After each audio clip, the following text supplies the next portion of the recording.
one time I was newer on the main roster, I had to interview AJ Styles. Going live, blacked out. Have no idea. I just forget. I just see like red and black in my. And AJ is such a professional. He sees me tense up and he just takes it and goes. No one knew anything. But that was terrifying. No one said anything. It was like business as usual. Just a pat on the back afterwards. Yeah, like all right, kids, That's crazy. So you just that sounds terrifying. Yeah, that's thing. One time I was newer on the main roster.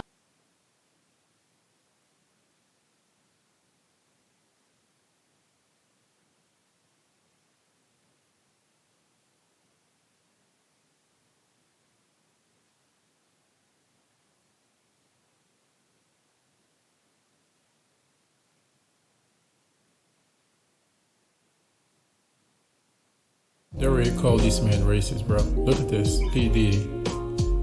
Was that Oprah? Will Smith? Al Sharpton? What's that guy's name again? Come on, bro. Seriously. Come on, bro. Michael Jackson. Mike Tyson. Lil Jon. Come on, bro. Stop lying, man. Stop lying. 50. Look at this. They call this man Snoop. Muhammad Ali, Rosa Parks. Are you serious? I'm out, man. I'm out. What? Bro, I'm out, bro. That's it. Stop lying. They already called this man racist, bro. Look at this. P. Diddy. Was that Oprah? Will Smith? Al Sharpton? What's that guy's name again? Come on, bro. Seriously. Come on, bro. Michael Jackson. Mike Tyson. Lil Jon. Come on, bro. Stop lying, man. Stop lying. 50. Look at this. They call this man Snoop. Muhammad Ali. Rosa Parks. Are you serious? I'm out, man. Right after January 6th, 10 Republican members of Congress voted to impeach President Trump. Now, of course, that impeachment attempt ultimately failed, but the big question is what exactly happened to those 10 Republicans? Well, just last week, Liz Cheney from Wyoming lost her primary election to the Trump-endorsed candidate by about 30 points. Likewise, you have Jamie Herrera from Washington State, as well as Peter Major from Michigan, who both lost their primary elections, as well as Mr. Tom Rice from South Carolina, who has already lost his actual re-election. Then you have Anthony Gonzalez from Ohio, Adam Kinzinger from Illinois, as well as Fred Upton and John Katko from New York, who have all decided not to run for re-election at all. And then lastly, on the flip side, you have Dan Newhouse from Washington State, as well as David Villario from California, who survived their primaries and are still on the ballot for the November general. Meaning that at the end of the day, out of the 10 Republicans who voted to impeach Trump, 8 have already been outed and 2 are still facing re-elections. Do you think that this signifies that Trump is still the de facto leader of the Republican Party? Leave your thoughts in the comments and subscribe for more. Right after January 6th, 10 Republican members of Congress voted to impeach President Trump.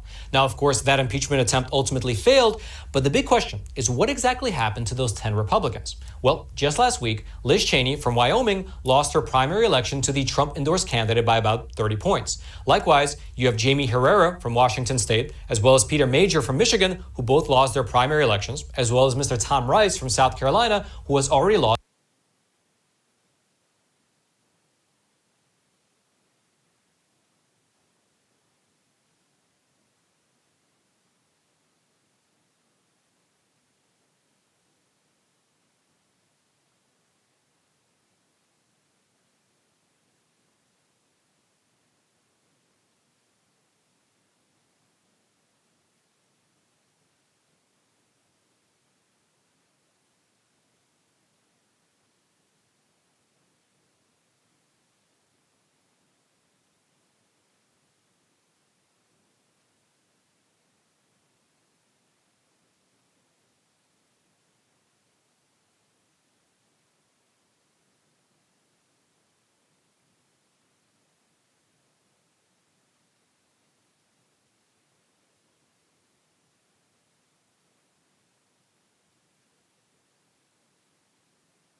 the matter settled.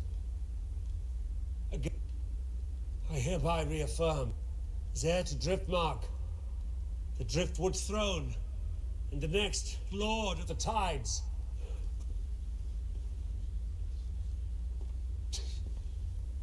Who deserves to inherit the name Valari? No. Allow it. Do not forget yourself, Aemond. That is no true Valarian. You may run your house as you see fit, and Gods be damned. I will not see it ended. Her children are bastards! Is a whore.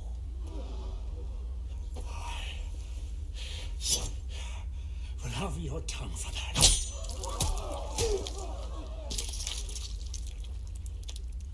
He can keep his tongue.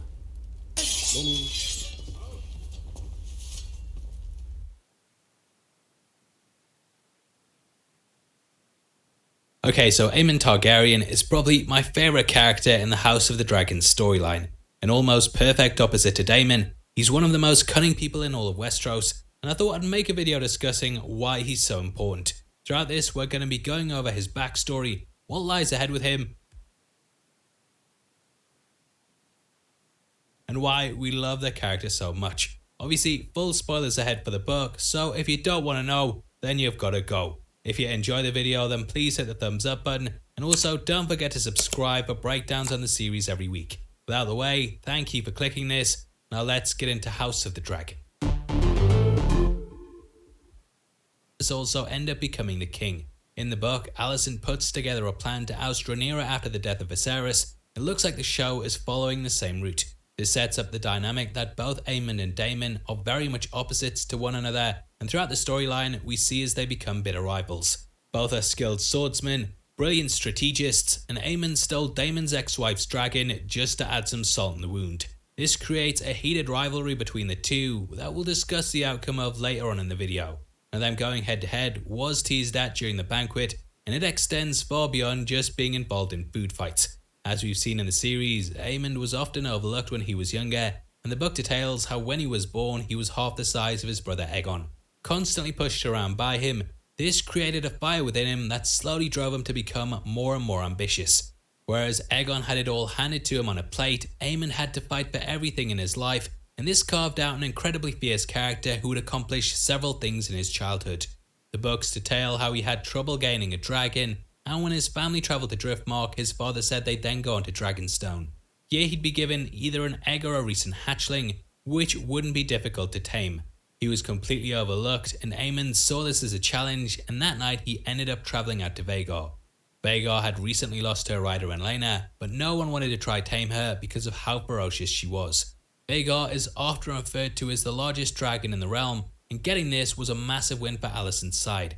Now the series changes things up from the book, and in that he was spotted by a young Joffrey who too snuck out to see his dragon. He tried to sound the alarm and snitch on him, but Aemon kicked him into some dragon droppings before he took to the sky on the back of Vhagar. Upon his return, we had what would go on to become one of the most defining moments in his life, which was the loss of his eye. He called Rhaenyra's kid Strongs, and this caused Lucerys to slash it out. Rather than being bitter over it though, Aemon accepted that that day he lost an eye, but that he also gained a dragon. Badass. No else he didn't harbour hate over this. He did, however, still hold a grudge.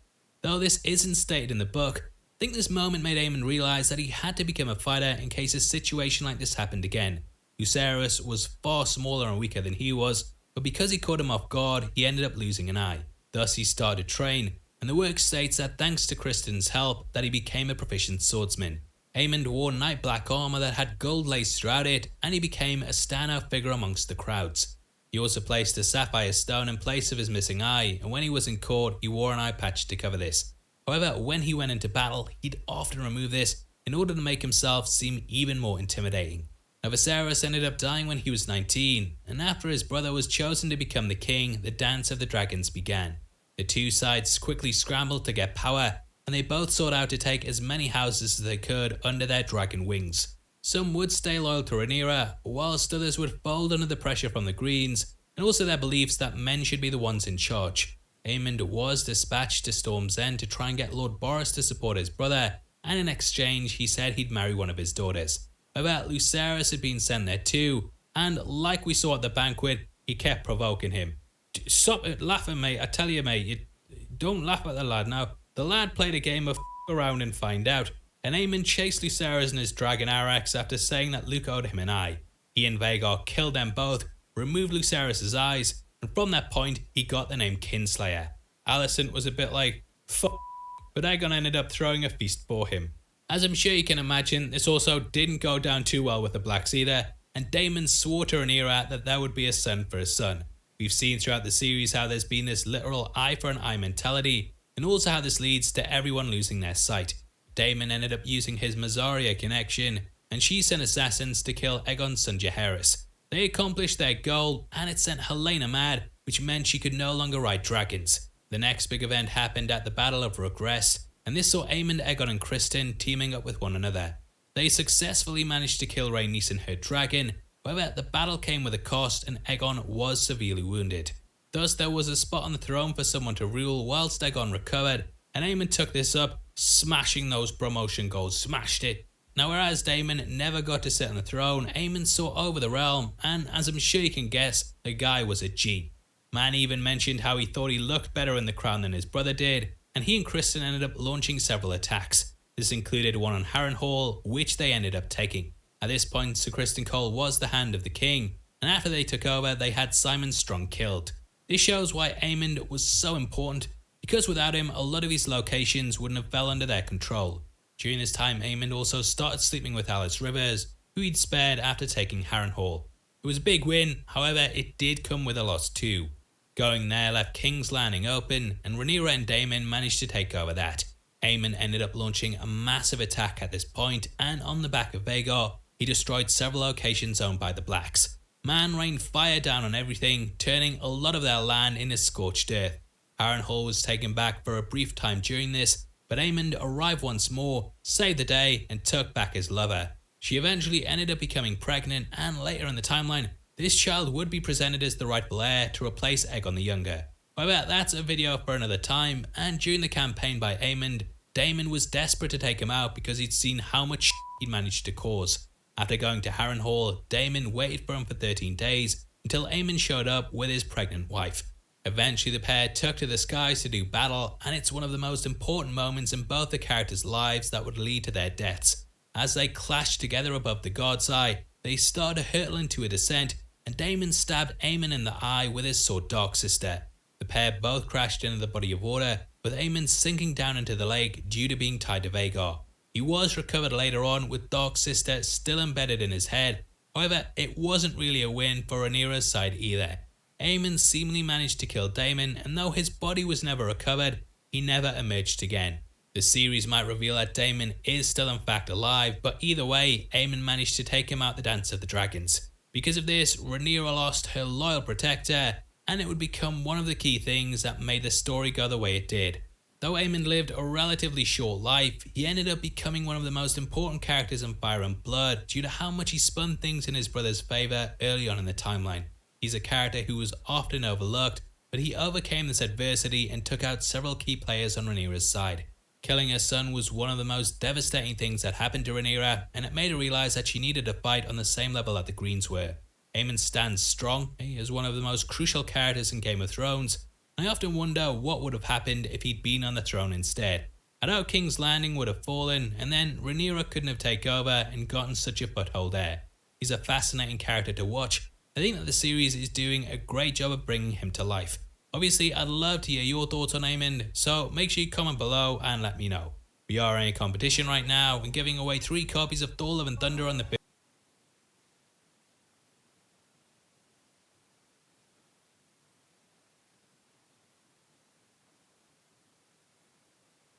Nintendo was in trouble. In the early 70s, they had taken a risky bet at developing their laser clay shooting system. An expensive entertainment system that had shown big economic potential, only for it to be completely crushed by something entirely unrelated. Halfway around the world, Arab countries started an embargo of oil sales to several countries, including Japan, that generated absolute chaos in the Japanese economy and pretty much destroyed the financial future of the project. The debts amounted to the company were so large that many inside Nintendo feared their days were counted. Salvation, however, will come from two unlikely places. The first was the Game & Watch, a portable device by Nintendo's head engineer Gunpei Yokoi, and the second had been Donkey Kong, an arcade game designed by the then unknown Shigeru Miyamoto. Together, these two hits had saved the company and propelled Nintendo towards a new era dominated by technologically complex toys and games.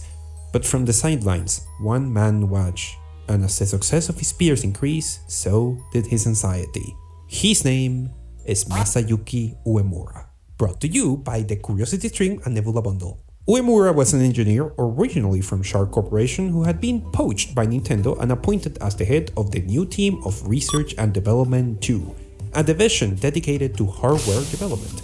This young team have found some success already. The Japanese giant Mitsubishi, yes that one, approached them to develop the Color TV game series of single-game home consoles on which Uemura had learned a fair deal about product design. But the success of those consoles had been eclipsed by the colossal impact of Donkey Kong and the Game & Watch, to the point that employees of R&D2 were constantly leaving to work on the more promising rival team. For a while, Uemura found himself with so little to do that he would just go home early. But one of those days, President of Nintendo Hiroshi Yamauchi had something important to tell him. Uemura, we have to... Oh, I think he went home. Hello? Uemura, listen, video games are definitely the future, but we need to move away from the very sketchy reputation arcade parlors have. Nintendo's image is being ruined. What we need is arcade-like games somewhere more acceptable, like people's living rooms. Uemura could already feel his nervousness rising. Expensive American-style cartridge consoles hadn't quite clicked with the Japanese public, and their marketplace was saturated already with single-game models. This will not be easy. Finally, Yamauchi dropped the two most important details. It had to be priced at 10,000 yen and be ready by mid-next year. Toodles! As unreasonable